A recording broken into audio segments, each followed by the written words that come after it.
River State crisis. Ijaw group warns against Fubara's impeachment, threatens violence. Hello viewers and welcome to InfoGist TV. The Ijaw National Congress has warned against any attempt to impeach the River State Governor Similaye Fubara, saying it cannot guarantee the peace of the Niger Delta region, while condemning last Friday's Supreme Court judgment affirming the 27 lawmakers loyal to the Minister of the Federal Capital Territory, Wike'S, as the authentic members of the State House of Assembly. The body said it was capable of plugging the entire region into crisis. The INC President, Ijaw Youth Congress President Professor Benjamin Okaba stated this in a statement issued on Monday evening and made available to newsmen. Professor Okaba further criticized the Apex Court ruling on the river's political crisis, pointing out that it failed to acknowledge the historical and political sacrifices made by the Ijaw people in governing River State. He warned that any attempt to undermine the office of Governor Fubara would have dire consequences for national peace and economic stability, especially in the crude oil and gas-rich region. The INC boss emphasized that the Ijaw people have played a crucial role in shaping the state's leadership for decades, saying in 1999, an Ijaw leader, Chief Marshal Harry, was instrumental in securing the People's Democratic Party ticket for Dr. Peter Odili despite a formidable challenge from Sergeant Awusi. Harry further ensured Odili's victory against a Calabari opponent, Chief Ebenezer Isukarari of the All People's Party, APP. Okaba continued that in 2003, the INC recalled that when Marshal Harry backed Sergeant Awuse's governorship ambition, it was not Awuse but Harry himself who was assassinated, marking a painful loss for the Ijaw people. By 2007, Ijaw leaders such as Soboma George and Farah Dagogo played a decisive role in securing victory for Sir Celestine Umehia, while Prince Igodo, a Calabari Ijaw warlord, was killed during Umehia's swearing in to prevent security breaches. He further recalled that in 2011, when Rotimi Amechi sought to nominate Pastor Toyin Cole as a minister, Dame Patient Jonathan, wife of the then president, Dr. Goodluck Ebele Jonathan, ensured that Nyesom Wike took the slot instead. Professor Okaba frowned that despite these sacrifices by the Ijaw people, a political elite from the Ikwe ethnic group now seeks to frustrate the first riverine governor in decades, declaring that the Ijaw nation will defend Governor Fubara with every pint of blood in their veins, emphasizing that the Ijaw people would not stand by and allow their long-awaited tenure to be truncated. Professor Okaba also cautioned that while the INC has worked tirelessly to preserve peace in the Niger Delta, leading to increased oil production and revenue for the nation, he expressed regrets that the same resources are now being used to marginalize the Ijaw people. He pointed out that this trend extends beyond River State to Ondo, Edo, Delta, Akwa Ibom, where Ijaws continue to face political exclusions. He therefore called on President Bola Ahmed Tinubu to arise to the occasion, adding that the ongoing political crisis in River State must not be treated as ordinary politics, stressing that the Ijaw people, numbering over 40 million worldwide, would not tolerate any attempt to undermine their place in Nigerian politics. The INC president further stated that while it enjoins Governor Fubara to, as a law-abiding citizen, work with all duly constituted arms of government in the state, he however warned that if Governor Fubara tenure is truncated by the Martins Amehule-led assembly or anybody else, the INC cannot guarantee the sustenance of current peace in the Niger Delta, nor the continued rise in oil production, a veiled warning of potential disrupting in the region's petroleum industry.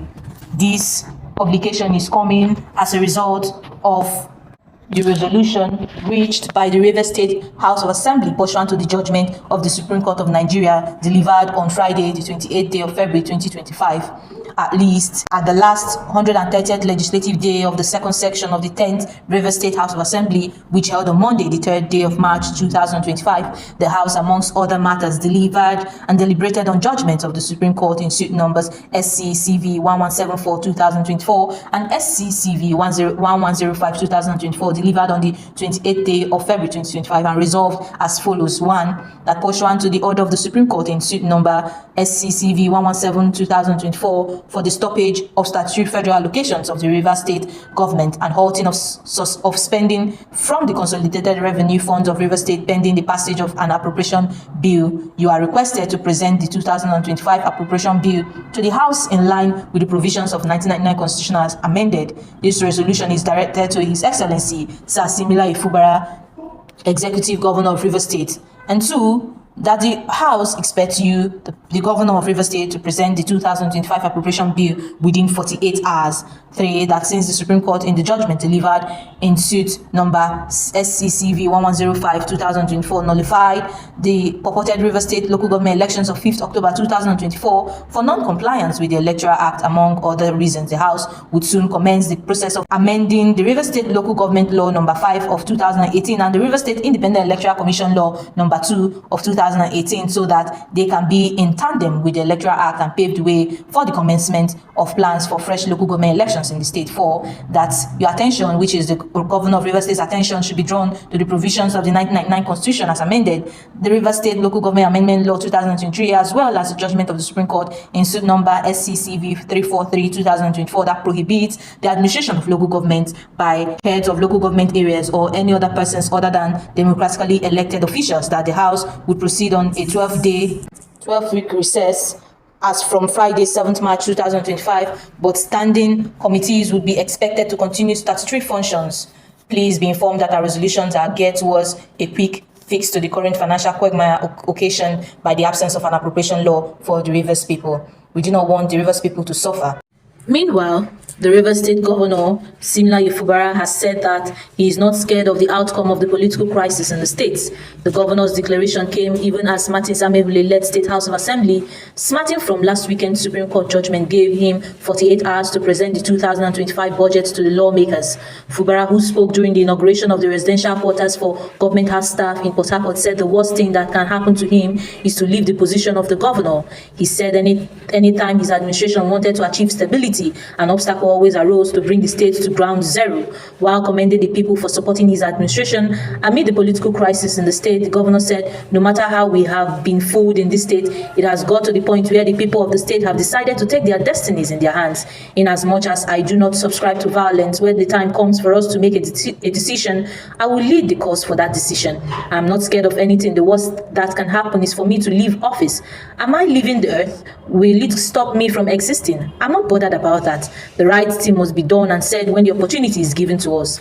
I assure you that I will lead you with honor, I will lead you with respect, and I will lead you with integrity, knowing that when I leave here, I will have questions to answer if I'm called upon 20 or 30 years from today. I want to be proud to defend my position, so I thank you and assure you that I will not disappoint you. But before addressing the crowd, Fubara had opened his speech with a passage from the Bible, Philippians 3:18-19, emphasizing faith and resilience in the face of challenges. For many walk of whom I have told you often, and now tell you even weeping, that they are the enemies of the cross of Christ, whose end is destruction, whose God is their belly, and whose glory is in their shame, who mind earthly things, despite everything victory is sure, he declared. Meanwhile, Martin Zamebule's led House of Assembly yesterday issued a 48 hours ultimatum to the governor to present the 2025 budget before the House without further delay.